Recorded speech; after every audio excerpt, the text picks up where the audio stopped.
جسم بحیثیت جسم ایسے ہوتا ہے کہ اس کا وجود خارجی عدم سے خالص نہیں ہوتا۔ اس کا جو بھی جزو فرض کیا جائے گا اس کا وجود دیگر اجزاء کی غیر حاضری کا تقاضا کرے گا اور کل کی غیر حاضری کا بھی۔ جہاں یہ جزو پایا جاتا ہے وہاں کل معدوم ہوتا ہے۔ اسی طرح اس سے تمام اجزاء بھی مسلوب ہوتے ہیں۔ پس جسم ایک منتشر حقیقت ہے اور وہ قوی وجود جو ان عدمی ملاوٹوں کے ساتھ نہ ہو وہی ادراک کہلاتا ہے۔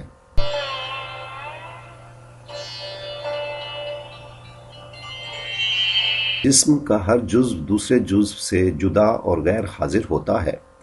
مثلا اس شکل میں دکھائے گئے گلاب پر غور کیجیے۔ جس جگہ پر گلاب کی شاخ ہے وہاں اس کا پتا نہیں ہے اور جس جگہ پتا ہے وہاں پھول کی پتیاں نہیں ہیں۔ یوں گلاب کے اس جسم کا ہر جزو دوسرے جزو سے غیر حاضر ہے۔ اسی طرح جس جگہ پر کوئی جزو ہے اس جگہ پر کل کا کل گلاب نہیں آ سکتا۔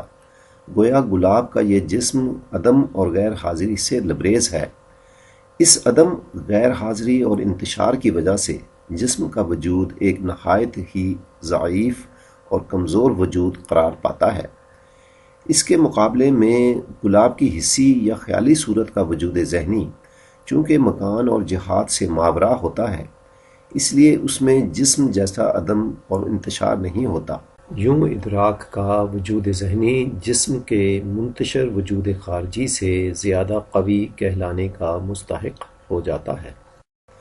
اس کے برعکس انسان کو جسم کا وجود جو زیادہ قوی اور ٹھوس محسوس ہوتا ہے تو اس کی وجہ انسان کے وہمی حجابات ہیں۔ چونکہ انسان کی پیدائش وجود کے ادنیٰ ترین مرتبے یعنی اس جسمانی کائنات سے شروع ہوتی ہے، اس لیے اس کے زیادہ تر معاملات مثلا کھانا پینا، لباس، رہائش وغیرہ سبھی اجسام سے منسلک ہوتے ہیں۔ اس لیے اس کے لیے جسمانی حقائق ہی سب سے زیادہ اہم ہو جاتے ہیں۔ یوں اس کی سوچ مادی اجسام میں بہت گہرائی تک دھسی ہوتی ہے، لیکن اگر تمام اقسام کے وجودات پر ایک کلی نظر ڈال کر مقابلہ کیا جائے تو علمی و ادراکی وجود جسمانی وجود سے زیادہ قوی ثابت ہوتے ہیں، کیونکہ جسم میں عدم اور غیر حاضری ہوتی ہے جبکہ علم نام ہے حضور کا۔ اجسام کی اسی مکانی غیر حاضری کی وجہ ہی سے انسان کے لیے جیسے جیسے اشیاء سے دوری بڑھتی جاتی ہے تو اس کے لیے انہیں دیکھنے اور سننے میں مشکل ہوتی جاتی ہے، یعنی دوری کے ساتھ ساتھ انسانی غفلت میں اضافہ ہوتا جاتا ہے۔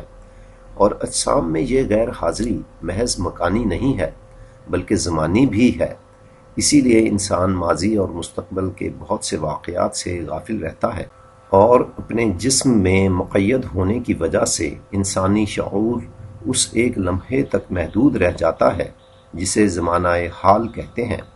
یہ صرف اور صرف علم ہی ہے جس کے توسط سے انسان ان مکانی و زمانی قیود سے اپنے شعور کو آزاد کر پاتا ہے، یعنی جسمانی ادمیات کو علمی حضور کے ذریعے ہی رفع کیا جاتا ہے۔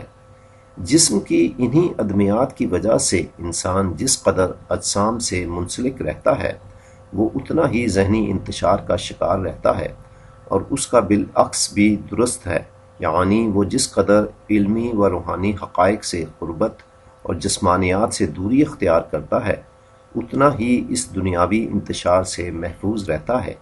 اور یہ علمی وجود ہی ہے جس میں ترقی کر کے انبیاء و اولیاء ان ملائکہ و عقول سے ملنے کا شرف حاصل کرتے ہیں جن کے علمی وجود اتنے قوی ہوتے ہیں کہ وہ اجسام کی تخلیق کا کام بھی کرتے ہیں۔